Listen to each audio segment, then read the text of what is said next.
આકાશવાણી અમદાવાદ વડોદરા. હવે સાંભળશો મહીસાગર જિલ્લાનો સમાચાર પત્ર. લેખક કૌશિક જોશી.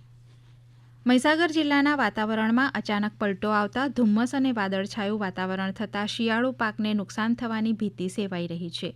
હાલ જિલ્લામાં ભાદર અને કડાણા ડેમનું પાણી મળતા ખાનપુર, કડાણા, વીરપુર, બાલાસિનોર અને લુણાવાડા તાલુકામાં ખેડૂતો દ્વારા વાવેતર કરવામાં આવ્યું હતું, જેમાં મકાઈ, ચણા, ઘઉં જેવા પાકોમાં વાદળ આવતા ઈયળનું પ્રમાણ વધી રહ્યું છે. ખેડૂતો દ્વારા મોંઘા ભાવના બિયારણને બચાવવા દવાનો છંટકાવ કરવા છતાં ઉત્પાદનને અસર થાય તેવી ભીતિ સેવાઈ રહી છે. જિલ્લાના બાલાસિનોર નગરપાલિકા દ્વારા ગંદકી કરનાર સામે દંડકીય કાર્યવાહી હાથ ધરવામાં આવી છે.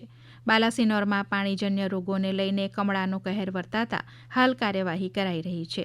તંત્ર દ્વારા કરવામાં આવેલી આ કામગીરીનો મુખ્ય હેતુ નાગરિકોમાં સ્વચ્છતા પ્રત્યે જાગૃતિ લાવવાનો છે.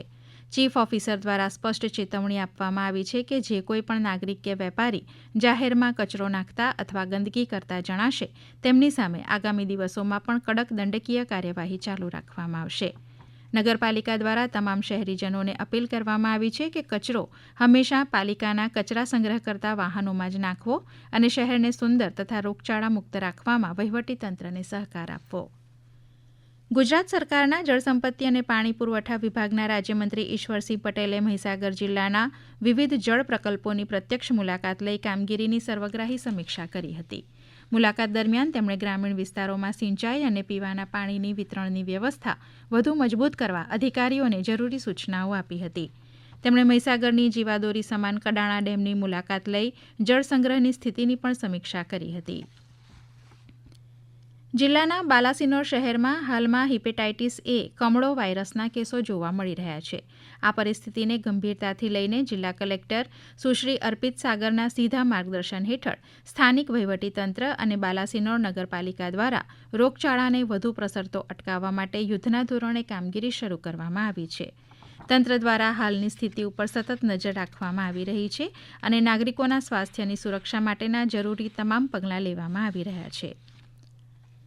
મહીસાગર જિલ્લાના વિકાસ કાર્યોને વેગ આપવા અને પાયાના સ્તરે પશુપાલકોની સ્થિતિ જાણવા માટે જિલ્લા વિકાસ અધિકારી યુવરાજ સિદ્ધાર્થે લુણાવાડા તાલુકાના વેલણવાડા ઉમિયાનગરની તથા ધી ઉમિયા દૂધ ઉત્પાદક મંડળીની મુલાકાત લીધી હતી. મુલાકાત દરમિયાન તેમણે સ્થાનિક દૂધ મંડળીના ચેરમેન, સંચાલકો અને પ્રગતિશીલ પશુપાલકો સાથે સીધો સંવાદ સાધીને તેમના કાર્યોનું નિરીક્ષણ કર્યું હતું. માર્ગ સલામતી માસ 2026ની ઉજવણીના ભાગરૂપે આરટીઓ કચેરી લુણાવાડા દ્વારા એક વિશેષ જનજાગૃતિ કાર્યક્રમનું આયોજન કરાયું. આ પ્રસંગે ડ્રાઇવિંગ લાયસન્સ, વાહનને લગતી કામગીરી તથા મેમો ભરવા જેવા વિવિધ કામો માટે કચેરીએ આવેલા અરજદારોને માર્ગ સલામતીના નિયમો વિશે વિગતવાર માહિતગાર કરવામાં આવ્યા હતા. આ સાથે જ માર્ગ અકસ્માત સમયે મદદ કરનાર વ્યક્તિઓને પ્રોત્સાહન આપતી રાહીર યોજના વિશે પણ લોકોને ઊંડાણપૂર્વક સમજણ આપી પ્રોત્સાહિત કરાયા હતા. મહીસાગરમાં જિલ્લા પંચાયત સભાખંડ ખાતે જિલ્લા વિકાસ અધિકારીના અધ્યક્ષ સ્થાને જિલ્લા કક્ષાના પ્રધાનમંત્રી સુરક્ષિત માતૃત્વ અભિયાન વર્કશોપનું આયોજન કરવામાં આવ્યું હતું, જેમાં જિલ્લામાં માતા મરણના દરમાં ઘટાડો લાવવા માટે વિગતવાર ચિતાર રજૂ કરાયો હતો. મહીસાગર જિલ્લા પોલીસ તંત્ર અને પૂર્વ શિક્ષણ મંત્રી દ્વારા આવનારી પોલીસ ભરતીની તૈયારીમાં યુવાનો વિનામૂલ્યે ભાગ લઈ શકે તે હેતુથી મેદાન તાલીમની શરૂઆત કરવામાં આવી છે. મહીસાગર જિલ્લા પોલીસ અધિક્ષક સફીન હસન તેમજ વહીવટીતંત્રના અને સંતરામપુરના ધારાસભ્ય અને પૂર્વ શિક્ષણ મંત્રી ડોક્ટર કુબેર ડિંડોર દ્વારા ન્યૂ ગુજરાત પોર્ટલ યોજના અંતર્ગત સંતરામપુર અને કડાણા તાલુકાના પોલીસ ભરતીની તૈયારી કરતા યુવક યુવતીઓ માટે વિનામૂલ્યે ફિઝિકલ તેમજ લેખિત પરીક્ષાની તૈયારીઓ કરાવવા માટે અનોખી પહેલ શરૂ કરાઈ છે.